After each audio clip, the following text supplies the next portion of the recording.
Please welcome Ramona Bronca Banayan from the MoMA.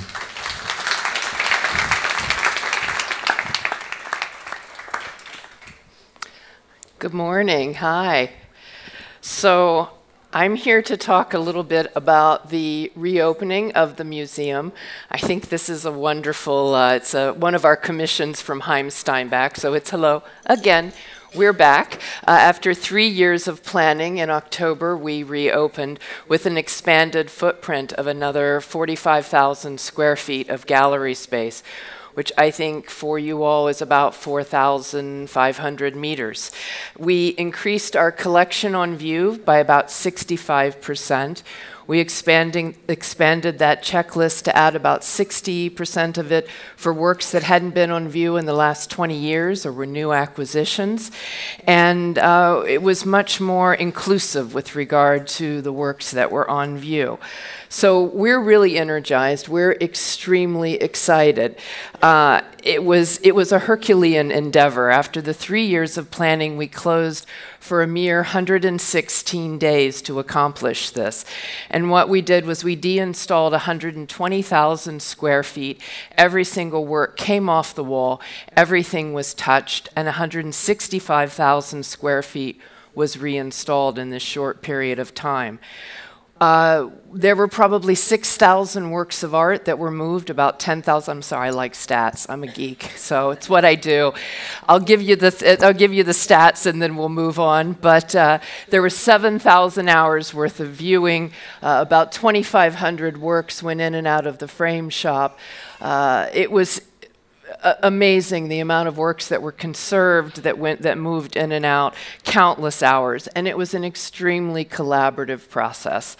We studied, we iterated, we studied again, we iterated again, we thought deep thoughts, and this is what we ended up with. This is our new expanded footprint. So the yellow and blue here, those were existing spaces that had major interventions and renovations in them, one of which was restoring the original Bauhaus stair in the Lauder building.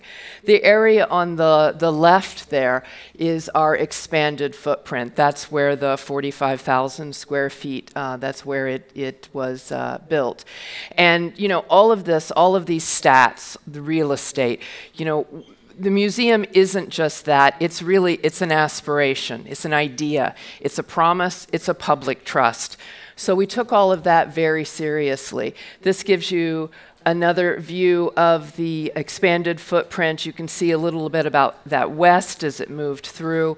And we were very conscious on an architectural level, because the building has been really cobbled together over the years. How do these spaces begin to feel? We wanted it to be new and unique as you moved through, but yet knitted together with the rest of the museum. So how did we do this? They weren't grand gestures. There were subtle responses to light, color, texture, and scale as we move the visitor through.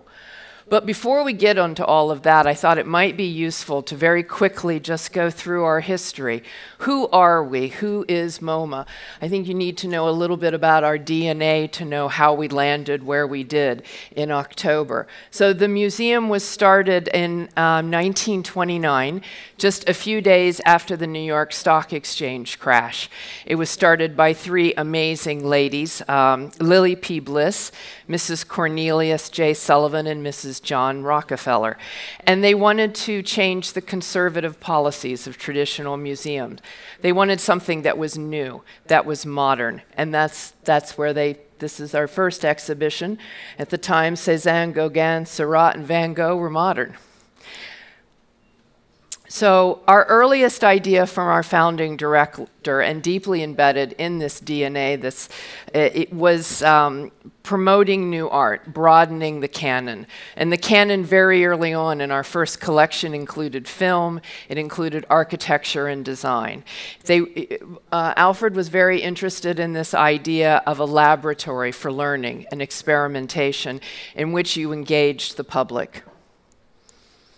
So already, by 1939, after a series of groundbreaking exhibitions, one of which was our machine art in 34, we're already demolishing this townhouse on 53rd Street and opening with our first new building. And this building, in fact, defines our path of future aspiration. The townhouse has been torn down. We now have ample gallery space. We have a space for education, research, a library, a screening room, members' lounge, restaurant, and in fact, our very first site-specific commission, which is still on view today, an Alexander Calder mobile in that same space in what we call the Bauhaus staircase. There were smaller interventions along the way, such as our garden redesign, because we feel very strongly that art demands new kinds of space. It's part of the ethos of the institution. And audiences demand new art, and you need the right spaces to experience that. By 64, we continued the expansion. You see the Philip Johnson renovation there on the far end of the slide. In 84, there was the Cesar Pelle. And then in 2004, the last expansion by Yoshio Taniguchi, which you'll notice a lot of the Cesar Pelle is gone. The garden has been renovated back to its original size. So basically what has happened is about every 10 years, every decade, there's been a marked physical change to the museum. The number of museums in the last 20 years has changed from about 20,000 to 55,000. So in order to stay relevant, the museum has to be a metabolic institution. We have to respond to these works and create the right kind of spaces for them. And always be renewing, strengthening the physical collection, the physical environment to respond to the collection, reinventing, responding, changing on a regular basis. So here is how we look today with our new expansion, completed just in time for our 90th anniversary, our 9th major project, which was a collaboration with Liz Diller of Diller, Scofidio, and Renfro, and Gensler. This is another elevation view of it. Overall, as I was saying, this yields about 30% more gallery space, and in fact, that's what the entire expansion was. It was all gallery space, not office, not back of house. And those spaces have been extended westward. So you begin to see them. This is the Jean Nouvel building on the end, and given that it's New York and complex real estate transactions occur, we actually have the airspace that moves through that building. So that was all part of what we were knitting together with the brand new building there to the right of it. So why did we take this on? In terms of the physical museum, there were 3 tenets that we were very interested in. Welcoming spaces. We wanted our public to feel embraced. We wanted them to feel comfortable as they moved in and out of the museum. We wanted to engage the museum with the urban fabric of the city. We are a museum in New York City. There's nothing we can do or change about that, and that's a wonderful thing, and we wanted to really embrace that. And as I've said earlier, different kinds of spaces for different kinds of art. So we'll start with the welcoming spaces. And I think part of this as well was conceptual and physical. In addition to the spaces, we also embarked on an entire training program for our frontline staff. And we knew it wasn't enough to just involve the frontline staff, it was all of the staff. Everyone participated. I have been on the lobby floor taking tickets. I've given people directions, hopefully not sent them to wrong places. But this was all part of our change as we thought about the museum. These welcoming spaces are also about light and transparency and reorganization. We now have a generous ticketing area, a much more democratic and light-filled lobby. In fact, our retail has been, in a very risky move, recessed. It's no longer above ground. But when you look across the plane, you begin to see art and just a larger expanse as you move through. And this has all been punctuated by site-specific commissions. There you see a little bit of the hello again that I had on the first slide. So If you're going to get bigger and people are going to stay longer, in fact, we found from our last survey, the number of people staying over 3 hours has in fact doubled. We hope that's not just space. We hope that's also because of the content that we have on view. But if you do that, you need more places for people to relax and more seating. This is our new and open film center lounge. This was part of one of those interventions that I was talking about in our existing space. Looks quite simple, but there was a whole mechanical room that had to be removed and reconfigured to allow this to happen. You also need spaces to recharge with a coffee. You cannot see it too well, but there at the end of the marble is a lovely espresso bar. You can look out into the garden. You can do a little shopping. You can relax. And also different kinds of spaces. Here's a very intimate pause space that we've situated within the museum. Very elegant. And then eat. You have to eat when you're at the museum. So this is our new 6th floor cafe, again with another site-specific commission by Kirsten Brach. Our 2nd floor cafe, a more casual setup. This one also with a new commission from Experimental Jet Set, and they reimagined everything from not just the works on the wall, but all the way to the placemats, the menus, and the aprons that the staff are wearing. So as I talked a bit about engaging with the urban fabric of the city, one of the ways to do this literally is a lot of transparency. You can orient yourself throughout the building as you're moving through. You know where you are. It's a much bigger horizontal campus, and that's very important. But also conceptually, and this is very subtle, but I think it's very important. The notion of street access is something that's been part of our DNA since the very beginning. You come into the museum directly off the street, right off the sidewalk when you enter. There are no grand stairs. There's no courtyard. You simply can be passing through.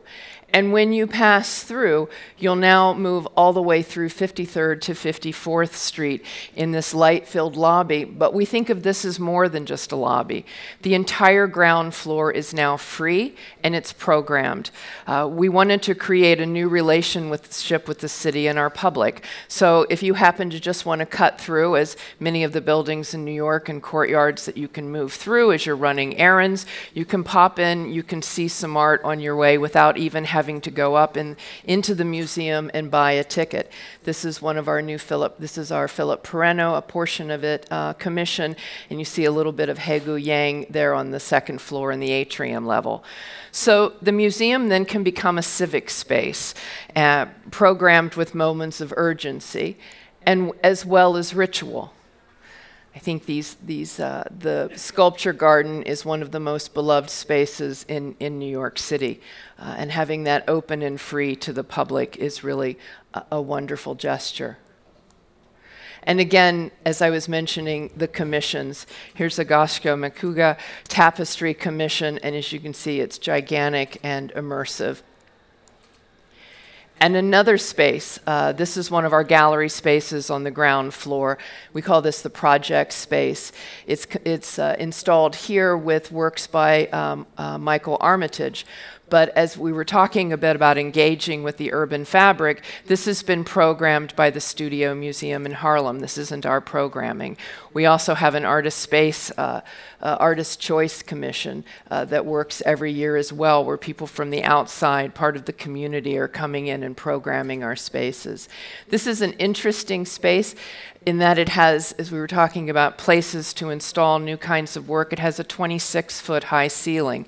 And in order to get the works in and out, the front facade, you would never notice it, but it very cleverly hinges open, so we can transport in extremely oversized works and really exploit this space.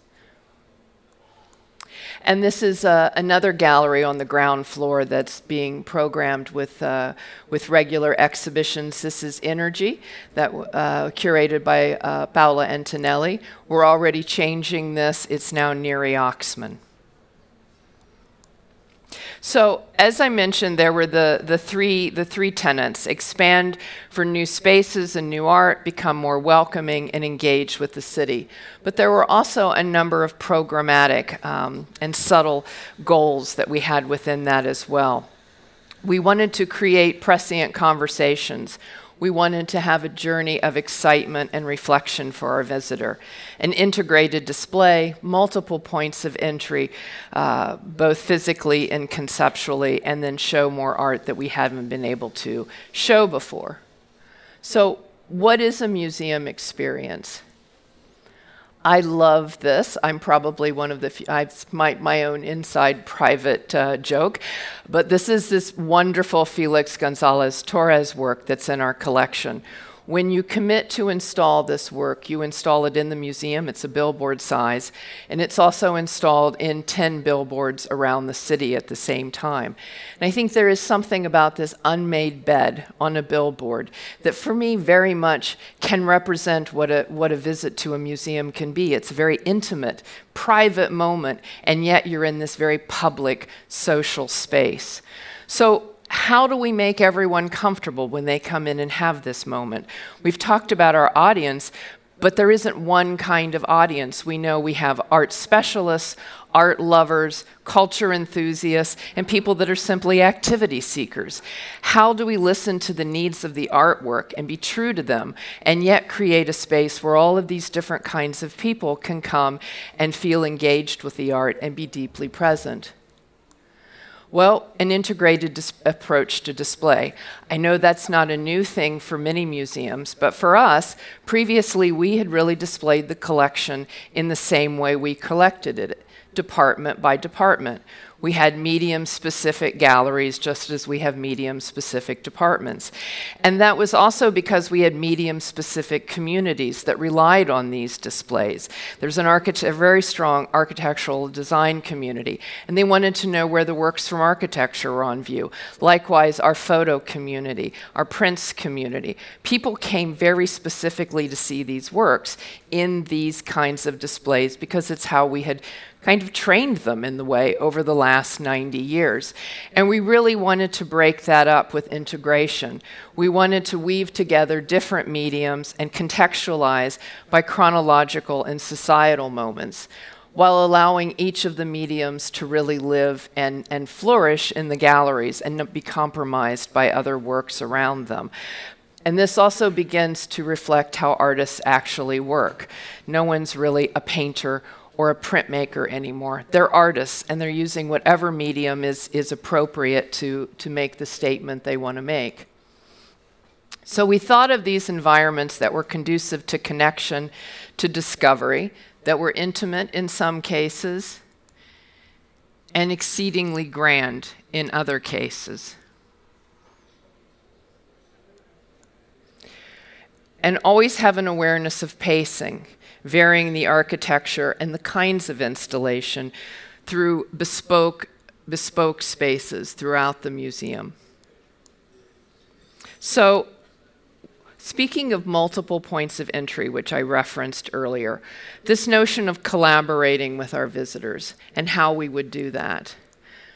So this is our 5th floor. I'm going to try to walk you through this. This is not, just bear with me, it's very hard on slides without being in the space.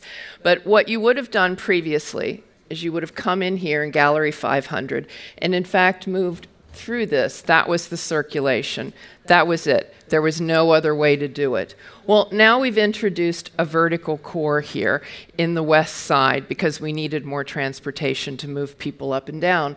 So we realized people were going to come up here and they're actually going to end up, because of this extension on the other side, right in the middle of the galleries. So how do you do this? How do you introduce this new pathway so that they have a meaningful experience and they're not confused or discombobulated when they get there if they've just popped up in the middle of the chronology?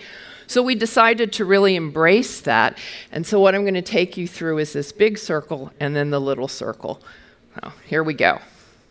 So this is the gallery previous. We have what we call the Crossroads Gallery. This is Gallery 504, and you're now in Germany and Austria before World War I. So it's a topology around a particular history and geography. And that's really all that's linking the works. You now go into what I'll call our Crossroads Gallery, and we have several of those on each of the floors. And now you're in 1913. So we're really beginning to mirror the curatorial goal to show that there are countless ways of slicing the collection. These are all the works that we have on display from 1913. And that's really the link. This is a very pivotal moment. So it becomes a very interesting hinge gallery as you look at it. You can continue on this bottom slide. It's a little hard to see, but off to the right, you see this dark doorway there. You can continue on your chronological pathway and go right on into artist books from Russia around the same time period and move that direction. Or this is looking the other way, and you see the Matisse through the doorway. You can go into Matisse. You can just decide you want to do a monographic dive and go in a little deeper and avoid the canonical march through history altogether. And through that doorway, you see this sort of mauve color wall with a work. That's surrealism. So through surrealism, if you want, you're suddenly in the 1930s. You can get on the stairway. You're tired. You've had it. You just want to move on. And you can be back down into contemporary by just a quick spiral down the stairs. So you can begin to create your own layout and your own pathway as you move through. And hopefully then you'll want to come back and create new pathways as you start to see the installations in different ways. And with this, we're also able to show, I think, simultaneities of things that are happening in the art world in a very different way, in a way that we weren't able to display before. And speaking of this vertical transportation, I did want to pause a moment on the stair. Liz has been calling this, Liz Diller, the blade stair. And we're quite fond of this stair. It's this minimal expression. It's actually suspended, and it's like an urban sculpture in the middle of the building, and really a beautiful palate cleanser as you make your way on the journey. And in fact, it also begins to link the building as we think about that broadened horizontal plane to our original building on the east side with the Bauhaus stair that was newly restored. And all of this we're beginning to see, in fact, is making more repeat visits. We found that New Yorkers, the number that are coming and coming multiple times, in fact, some since we've opened have been there 6 times, which is incredible. We think this is actually beginning to encourage that kind of journey. Of course, we also looked at design solutions. We're a physical space, and we need to think about how we're displaying. And that can also give you varied degrees of experience.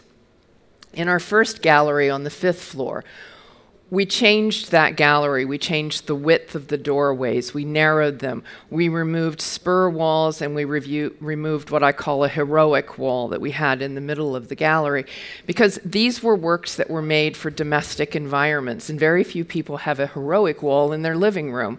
So we began to think about the ceiling heights, the color, the scale of those doorways, because it begins to reflect what easel paintings were actually meant to be displayed in, rather than a museum environment.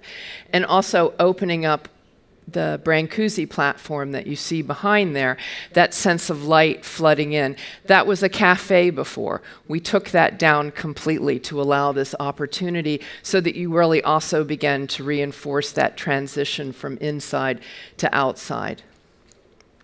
And then just one floor up, you can do something completely different, very immersive, very chilling. The Janet Cardiff piece is an interactive work installed there. And moving to Yoko Ono, another commission that allows for a quieter contemplative moment, looking out onto the garden. Or also thinking about this approach, we had works that really retained their original scale. Matisse's swimming pool was installed exactly as it was in his home, to the same scale. Not bad to have dinner to that. or complementing that, the muscularity of a Richard Serra. Again, another bespoke space that was reinforced flooring, as well as the pathway to bring the works in and out.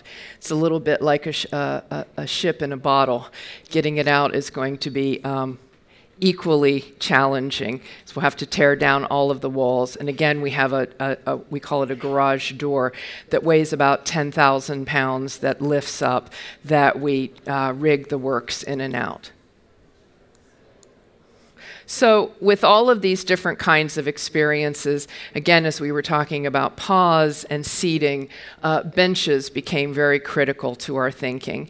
And we wanted benches that weren't just in the middle of the galleries, which is what we had done previously, but we've actually placed them in very asymmetrical ways in front of specific works to allow you to sit and have a moment up front and personal with a single work of art, not really having to look through the crowds and other people on their iPhones or whatever they may be doing in the galleries. You can sit there and just have your private moment and get lost. So, thinking of pause and emotion, wall colors can begin to set emotional tones through your journey.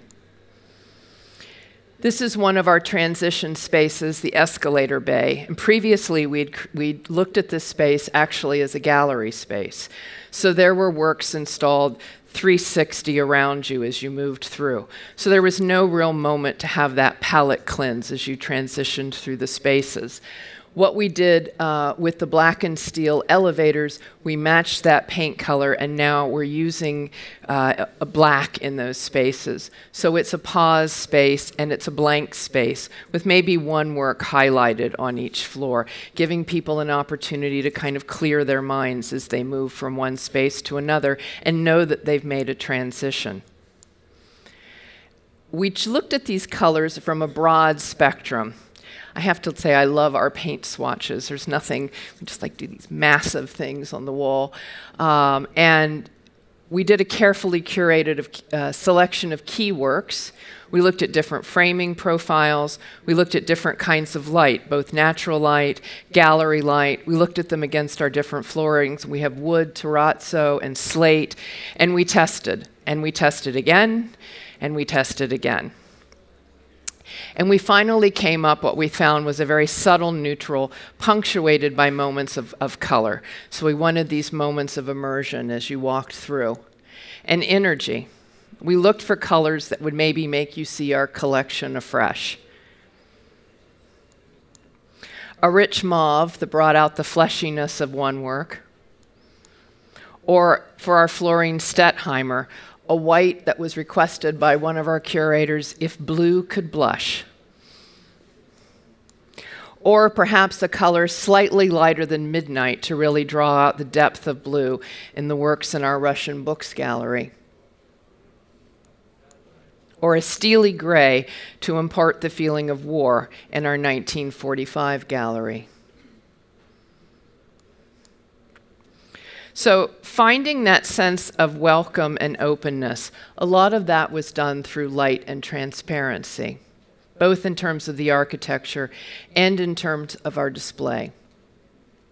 This is a room, and I'm sorry, this slide doesn't really capture it very as well as I would have liked, but this is a room where we're no longer looking at just anonymous white boxes or theatrical black boxes. We're now showing full-length films in the galleries. This was a very robust discussion with our chief curator of film and how that would work. But it's quite remarkable to walk into a gallery and have film on display. And I have to say, I'm very proud of the fact that we have a window over there to the right. So technologically, this was really quite a feat as we looked at the kind of lighting and film that we used in these spaces to create this. So having a building that's, that doesn't turn into itself too much was very important to create these moments of welcome and, as I said, orientation as you move through. So it's always opening up to the outside. Sheila Gowda's installation, I think, embraces and mirrors its relationship to the outside. The way those long, spindly pieces are reflected in the buildings behind is really quite lovely.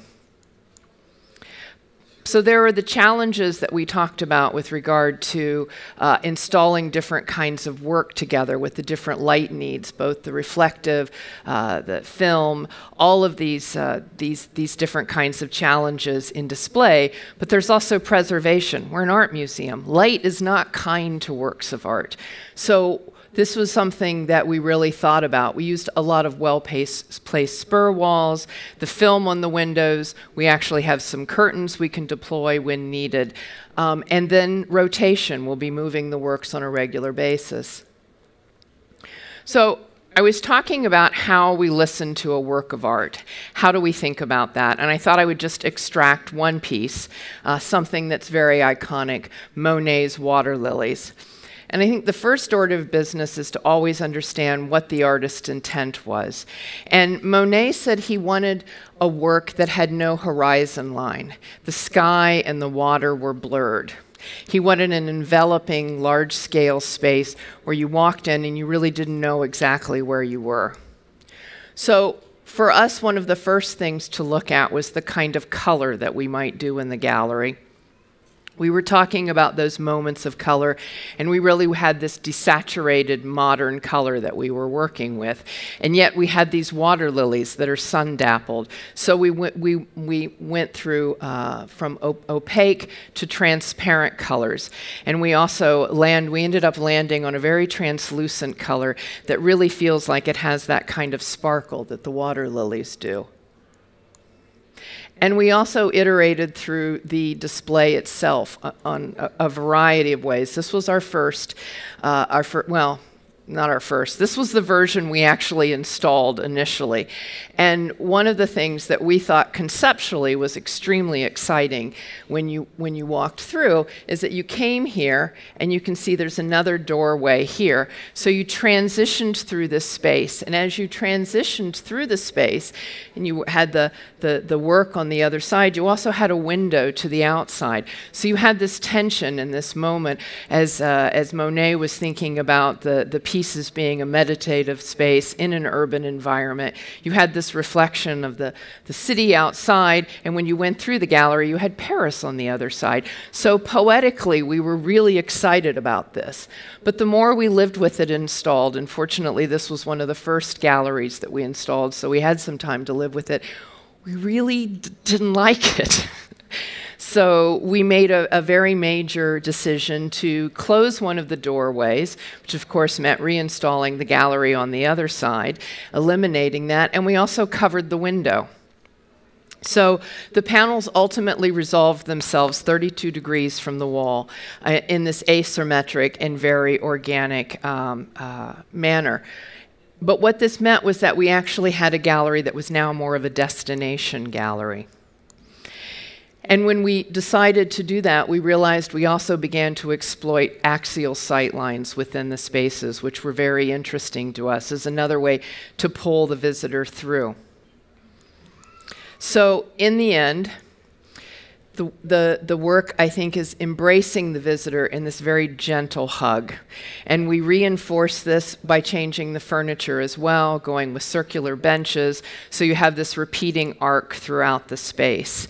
And I think it really does begin to give you this sense of a pause space, a modern oasis in the center of Midtown, in a similar way to the garden does. And I think all of these things allow you to see slowed down, which is a lovely thing to have in the middle of Midtown.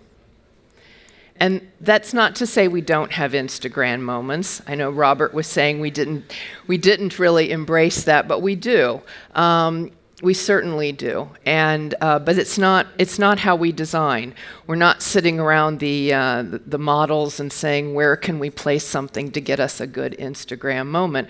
We're listening to the works of art and we're thinking of the visitor. And this becomes, I think, part of that collaboration with the visitor. This is an invitation. These are their moments, the things that they pick out that they're interested in. And in fact, we're always surprised by those moments for what they find interesting and what they bring to the table. So I think in all of these cases, what's wonderful is that you have to be present to actually experience this. And we do have a full digital platform, from Instagram to research to education from our Coursera. All of these are moments that are created outside of the museum. But I think what becomes really important is that at the core of that is the physical museum. That's where it all radiates from. So recognizing each one of these platforms and what they can do and how they exist, and also understanding what the museum itself as a physical space does, they just begin to complement each other rather than competing with each other.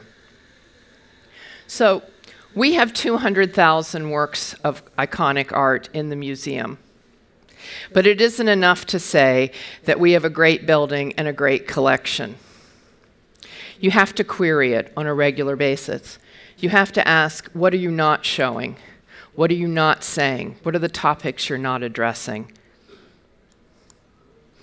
The museum, as many of us understood it in the past, was a kind of quiet place of contemplation where you went to look at a single work of art. It was there. It was present.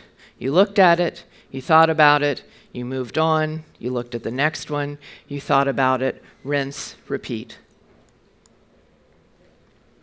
But what if the museum could be a generator of conversations? A place that incubated discussion, that welcomed these conversations, which recognized that the vast majority of people that go to museums go with other people. It's an inherently social space. Even if you go by yourself, you're there with strangers, you're there with other people. What would happen if we took our education program and not only had it in the galleries as we do here with the conversation? What if we actually talked about an education space and embedded that in the galleries? So this is our new Paula and James Crown Creativity Lab, which is right on the gallery circuit. And one of the main activities that happens here is making art. And while making art is a singular individual problem-solving activity, when you have people there doing this, and many people, let's face it, that's what we all want to do, is we want to be artists, we want to make art. That's what our visitors are really interested in. You begin to have conversations with the person next to you. How did you solve this problem? How did you do that? Why did you come up with this? And then people start noticing that the kids that are in there are doing it really well, better than they did, and you begin to have cross-generational conversations. And we wanted that. We wanted that social experience of art making as another way that our visitor could be present, that they could engage in this space within the gallery circuit, go back to the galleries, come back to this space, that it would be very free-flowing. And then continuing this thinking, what if performance, which involves people to participate, to open up with the museum and have a different kind of relationship, what if rather than in a theater outside of the gallery circuit, or even as we'd already been doing in our gallery spaces, this is the Hegu Yang being activated, what if we actually embedded a performance space right in the gallery circuit? A space that was bespoke and brought something to performance that these other spaces couldn't do. In fact, what this space does is it's a sound-based space. It's flexible and can accommodate varying acoustic requirements, and it has a sound transmission rating of 60. Which I don't know if you know what that means, but it's on par with a major concert hall, which is pretty incredible for such a lovely bespoke space. It also has a full tension grid ceiling there as well, which you can see at the top of the slide, which increases its flexibility. Performances can be daylit, as the David Tudor is now, which is a pure sound piece. When people go in, they're encouraged to, in fact, almost stick their heads in some of these pieces to listen to the sounds that are emanating. It can also be full theatrical with full seating that's collapsible collapsible and can be moved in a variety of ways. And this space, in conjunction with our other spaces, allowed us to increase performance throughout the museum by about 35%. In fact, we have performance almost daily. And as I said, there's great flexibility for the space. You begin to see how varied and accommodating it will become. This is Sharir Nishat's Force Life, which we just installed. And interestingly enough, this alternates throughout the day with another piece, Adam Linder's Force Life. So this sense of change, daily change. As part of any exhibition proposal, I always ask my curators, why now? Why MoMA? How are we making history present? We have about 140 years of history. How do we make that present and contemporary? And I think one of the ways we're doing that will be through change. In fact, our promise has been that our collection galleries will change even more frequently than they did before. The collection galleries, as I mentioned, have been designed loosely chronological, with each module being separate. So in fact, you can change one of them out without disrupting entirely the conversations that are happening in the other galleries, which give us a lot more flexibility. They become almost little mini exhibitions, in fact. So imagine something like this, one of our rather iconic and anchor works that won't change. I think this is one of the pieces that you'll probably see every time you come. Imagine as it's installed here with other Cubist works giving you a rather formal entry into the piece. Or as it's installed now with Faith Ringgold's 1967 American People Series number 20 Die. What does this placement now begin to tell us outside of formal art history? What does it tell us about violence, appropriation, privilege, race, and sex? So these are our collection galleries, and our promise in the spring are those green circles. Over 1/3 of the space is going to change. Hyperfrequency. There will be 20 new galleries, and 700 new works will be installed. So hopefully our visitors will become invested in the anchor works and the new ideas that they can see each time they come. Repeat visitation will hopefully become essential. And this brings me to the final point I want to make about museums and art.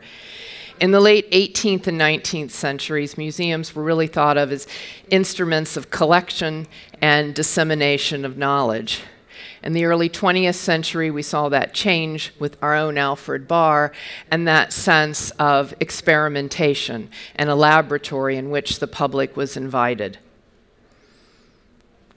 In the 21st century, I think what we've liked to think about is really a social space, a place where people can interact with each other and the works and produce something new. So I think many people, and this was a question we had, do physical museums actually still need to exist? Everything's available online. You can have many experiences, virtual reality experiences. You can sit in your living room and look at works of art. And I think that's wonderful and amazing. And you should have that experience. Everyone should, particularly those that can't come to a museum. But we feel strongly that the physical is important, that objects really matter, and there's nothing like being present with an actual work of art. You feel it, you see it, and you experience it differently when you're there. So the public can no longer be invited as a guest or a spectator. They have to be an active agent with the creation of the experiences that derive themselves from the works that are on view. And I've talked a bit about our recent expansion and the changing content, the welcoming space, the urban fabric. Seen this way, both on-site and online, the museum becomes a space in which art and people are engaged in a dynamic relationship. Museums become part of an essential network that enable dialogue.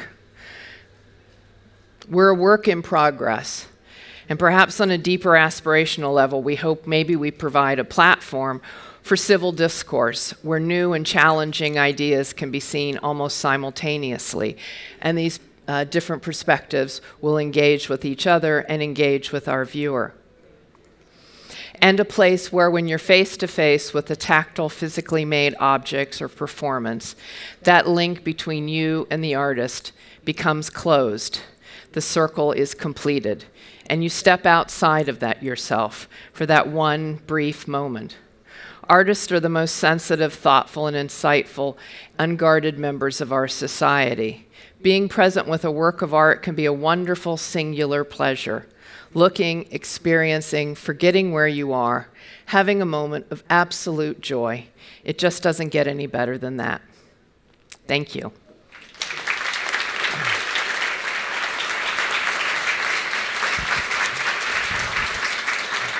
Wow, Ramona. Wow, what a story. Thank you. Fantastic. Thank you. All-encompassing.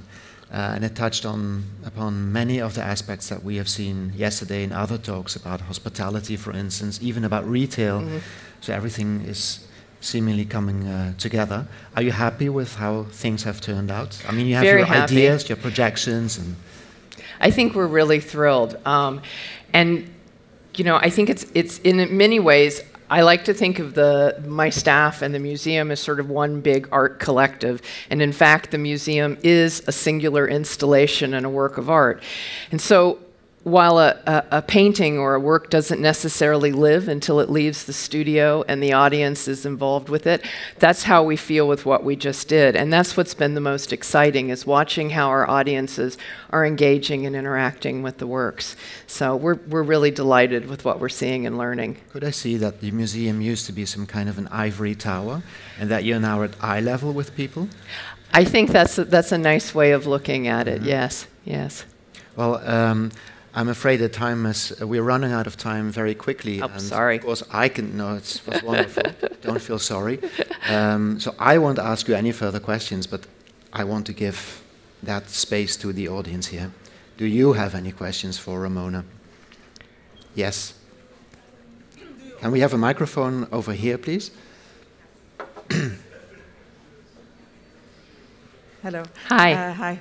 I was wondering if you also notice a different type of visitor coming now, different audiences engaging in the museum. Actually, because certainly that must have been one of the goals of your operation, or am I Are you wrong? from the Netherlands? Yeah, sorry, I'm an architect and also professor for public building, so I also want to teach new architects about the change of what a museum is in society at the moment as an institution. I'm just asking, sorry, because in the Netherlands there is a big discussion going on amongst museums about being more diverse and more inclusive.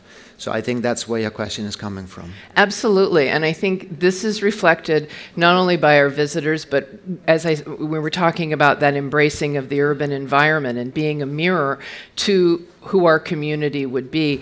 Looking at when we reopened in 2004 till now, we have 5 times more work by women artists, 4 times more work by African Americans, Latin American, Asian, Eastern European. So I think that's also beginning. You see that then creating those moments, creating different kinds of communities. So it's not just as we had previously our photo or architecture and design. We're embracing the city and reflecting that. So we have a younger group coming in and a much more diverse group coming in. And we're hoping that that momentum will continue overall as we move forward.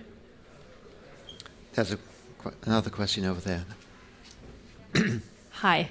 I have a question. What was the time frame for the rebuild of the museum, for the new part, and how many people are involved in that? And do you also work with, for example, external exhibition designers, or is it the core is the in-house team? So maybe you can, because you mentioned, for example, the closure of 116 days, which is interesting, but like to get like an overview of the entire time frame and people involved.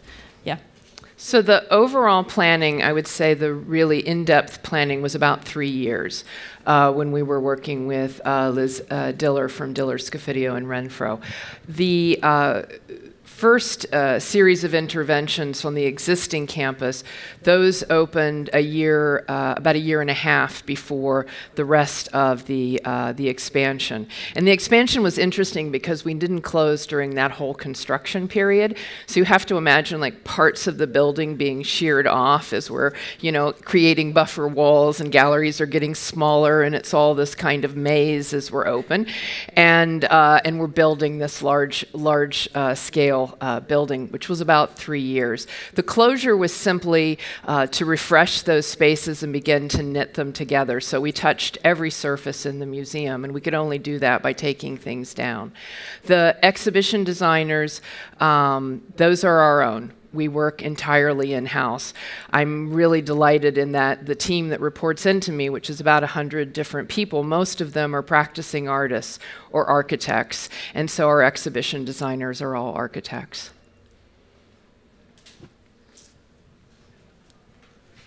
Yes. First of all, thank you very much for your very interesting and engaging presentation. It was beautiful to travel through MoMA's history to start the day.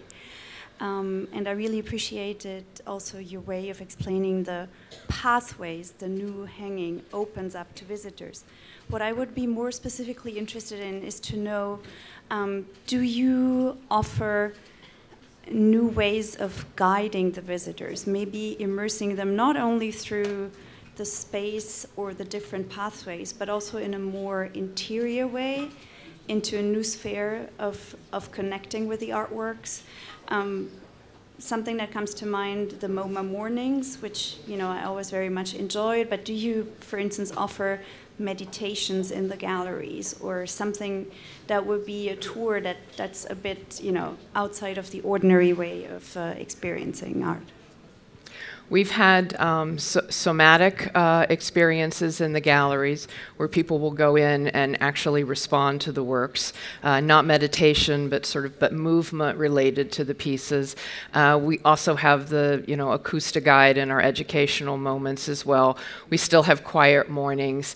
We have several late evenings every Friday, first Thursday of the month, where we have programming that's related to something on view, an artist talk or music. So we've been really looking now at different ways to engage with the public to make it part of their experience, so that it isn't just coming in and looking, and also so that people can feel very comfortable to come in and maybe just go to one gallery or pop in and out. So we've been experimenting with different hours, early mornings, late evenings, all sorts of different things like that. So that's a great question, and it's something we're still in nascent stages. It was getting everything up and open, so now we're onwards to new things. Last question.